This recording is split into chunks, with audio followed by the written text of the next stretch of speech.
What's going on, savages? It's your boy Greg B, and in today's video, guys, I just want to talk to you guys about what you really truly need when going into a gym. Now, a lot of people feel like they need all the equipment in the world to get started, and guys, I'm going to share with you what I look for when I'm stepping into the gym. You do not need all these special equipment, all right?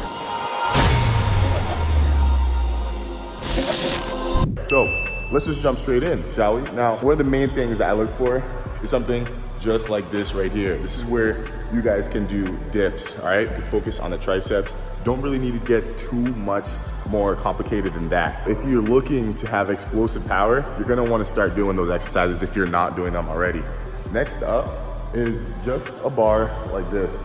The pull-up bars, you can find them on special equipment like this, or if you go to a traditional gym, then these machines usually have it as well, and that works, of course, your back, your shoulders. Pretty much my favorite workout is to do pull-ups. All right, guys, so we've already talked about the pull-ups. Now, the next thing that we should focus on is something that I find is very key, which is the abs. Now, for the abs, you don't really need anything special. All you need is an open space, just like the mats here, and you can really start putting in some serious work, right?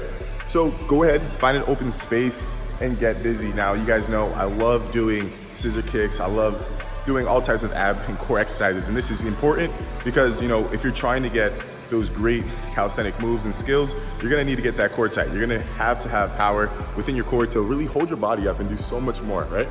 Now, another key tool that is a little bit beyond just a traditional gym is having some P-bars.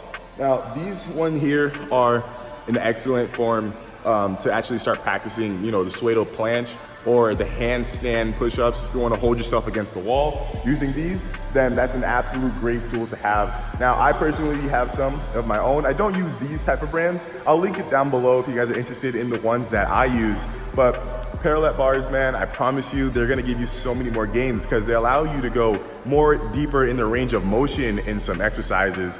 And it puts you in that position, if you're not advanced, to really start getting into the advanced variations of the exercises. And lastly, guys, I'm gonna go right back to the open space because what I like to do is just strictly bust out some push-ups. You already know what it is, guys.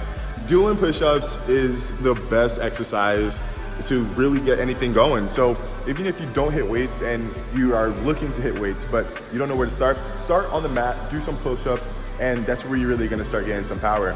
Now, again, guys, push-ups, the pull-up bar, the parallel bar, and the dips. You don't really need a super expensive or complex gym membership for any of that, right? You can leave the weights right where they are, truly. You can start weighted calisthenics in the future if that's something that you're interested in, but to really get started and to maximize your gains today, you truly don't need anything special, all right? So I hope you guys found it interesting of what I truly look for when I step into a gym. It's nothing really complex, it's nothing really complicated. But until next time, my friends, I hope you guys are having a savage day, all right? Till next time, don't be average, be savage. And I just wanna see my mother hold a smile again. So I can't stop, I start a wave, got niggas drowning in. The streets cold, some wanna mount the shit. Them shots fire, niggas lucky if they found your shit. I hit the button, take it back, thinking about the shit. My niggas hungry, putting 10 toes down in it. With no lights, but I'm gon' still shine. And any